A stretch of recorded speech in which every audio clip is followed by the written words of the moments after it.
I'm glad you brought that up because that's our final topic. Some solutions. Okay. Are you familiar with the reparations topic that's been brought up with the Democratic 2020 candidates? Oh yes, definitely. Do you think reparations? Well, I think as an idea, I think yes, reparations is something that has to be on the table because there has to be an acknowledgement of how wealth was generated in this nation for hundreds of years on the back of slaves. I would even add that something closer to me as I digest the national discussion on reparations is how people I know and young people I know spent years in prison because they were caught smoking marijuana or selling a nickel bag of marijuana. So when we talk about reparations, to me, we have an excellent example of a group of people, for the most part, but not exclusively, Black and Latino young men who went to prison. Their lives were destroyed because they were dealing in something which today in Massachusetts is legal, and today where people are going to be making hundreds of millions of dollars for by being involved in selling marijuana. I think when I think about reparations, that's the best example because any young person, any young Black, Latino, really any young person who spent a year, I think of the Rockefeller laws in New York State where people were put up for years for minimal amount of possession, not anything, not selling, but just possession of marijuana. I think reparations should be targeted to them because we put you in jail, and it was hypocritical for us to put you in jail and destroy your economic future. And today, everything is just fine, and you want to buy some marijuana and make a lot of money and this and this and that. So I take that national discussion, and to me, I have to bring it down to what I see around me in terms of young people's lives that were destroyed. So if people need an example of how reparations could work concretely, I think that would be it. And so, but while that discussion is going on, again, there are a lot of things that I think can happen at the local level. And again, here I'm just using my Boston perspective. It may be different in other places, but in Boston, we certainly need tenant protections against this frenzy real estate development that is just focusing on luxury apartments. So I think we have to push for rent control. I think we have to push for just cause evictions, which prevent landlords, especially big landlords, to evict people for no cause whatsoever, but because they can make more money moving these people out and selling the property to a big developer.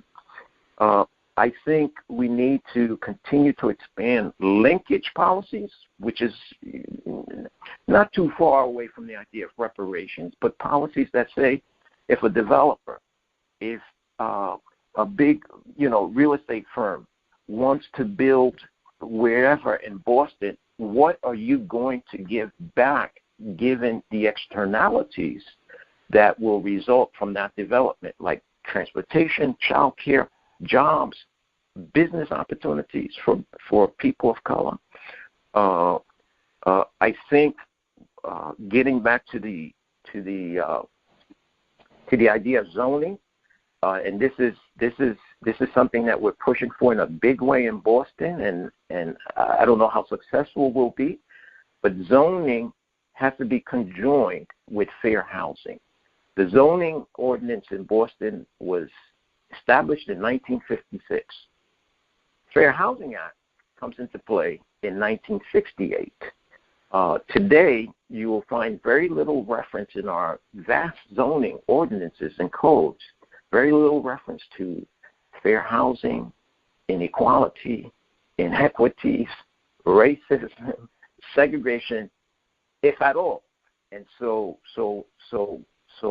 a political tool that we really need at the local level is to say, zoning has to reflect fair housing. And all that means is the developer can't come into a community and say, I would just want to build, and we're going to make some profits, and we're going to build these apartments, and everything is going to be fine. No, we want to know what the impact of that proposal is going to be on everything our fair housing laws say at the national and state level should be adhered to. What's the impact on elderly homeowners? What's the impact on what's the impact on homelessness?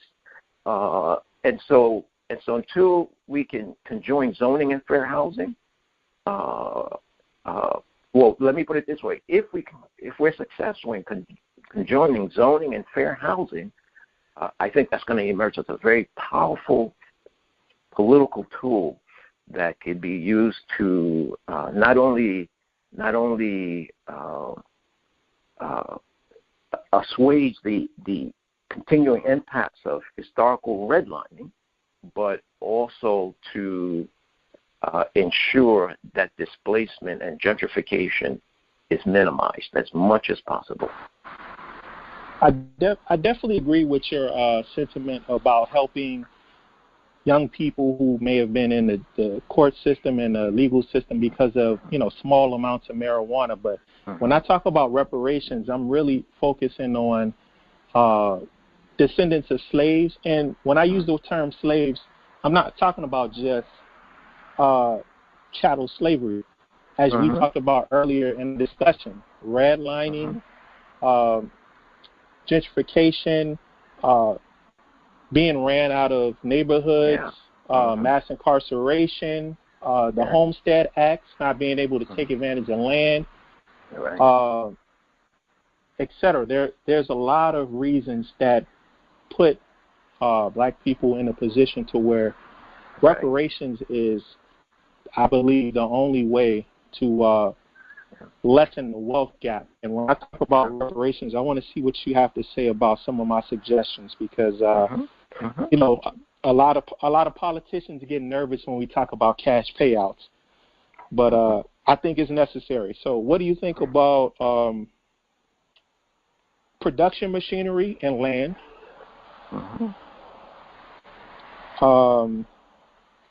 Access to city and government contracts, like we talked about earlier. Getting discounts on city-owned property so that we could build up an economic and business district. What do you think about some of those suggestions? I think those are the very ideas. So I think those are the very ideas that will actually improve the economic productivity of cities for everyone. And so when we look at investing in those communities that we have historically disinvested in, and they're predominated by black people and people of color, descendants of slaves, that makes economic sense to me. So it's not just about, we're sorry, so here's some money. No, it's not about that. It's about, this is the only way forward, economically speaking, given the U.S. economy at this point. Basic income.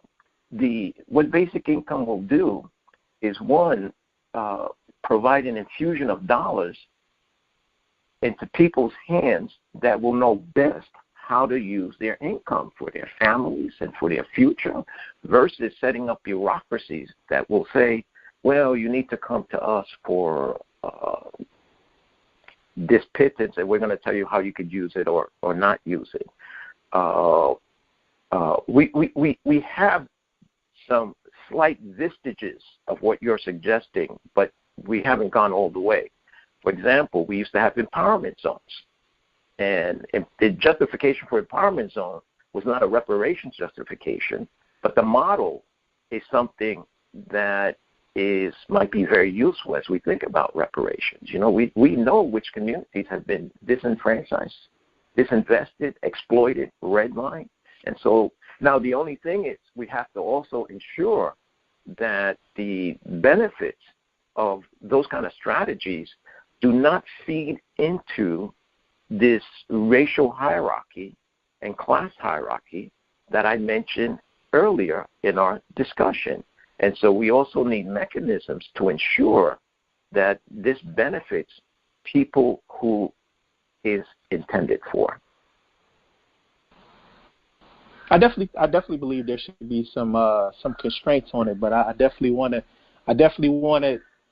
assert the importance of this has not just been private industry discriminated against black people, as we talked about.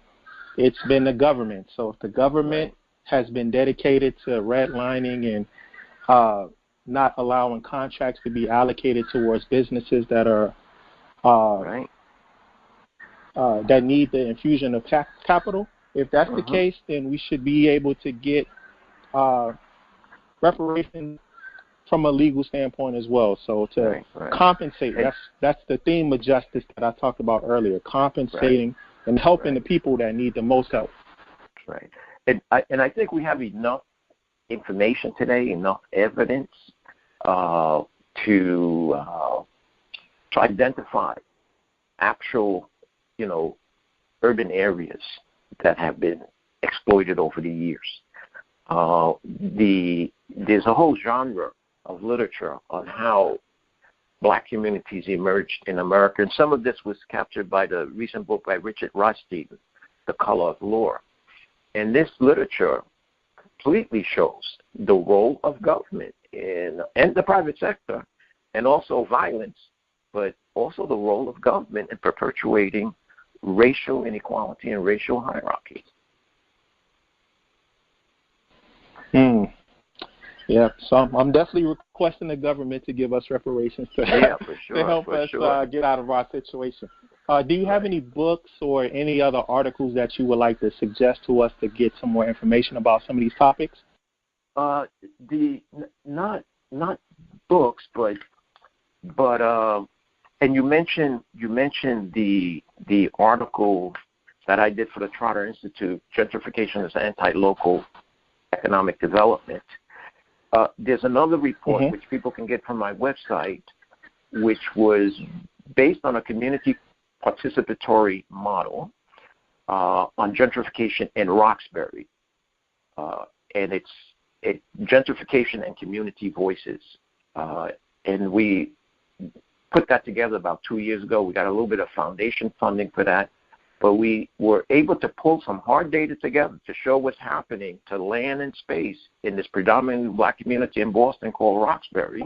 But we also talked and met with a group of community activists, neighborhood activists, to get their ideas about how to respond to this local situation where people are being displaced. And by the way, displacement is the fear of displacement is also a problem, because fear of displacement generates stress, especially among children in these, in some households that feel they're not sure where they're going to be living next or where they can afford to live. But that might be a report that people might find useful in terms of their own situation and how they want to maybe look at this and tap the voices of grassroots, people involved with grassroots struggles. So it's the Tufts University webpage with all your articles and selected papers? Right. And there's one there, Gentrification and Community Voices. And so that might be perfect. That might be, and plus again at the end we have at the end of that report we were able to put together a sort of map. It's not really a map, a reference of the kinds of policies and political actions that people can think about. Again, this is Boston, Massachusetts context, but it may be relevant to other places as well. Perfect. Well, thank you for your time. I really appreciate your research, and it was really helpful. Thank you very much, and I'm glad that was of some help, and I'm glad that you're doing this and getting this kind of information out. Perfect. I'll be in touch. Thank you. Yes. Thank you, Alonso. Have a nice day. All right, you too.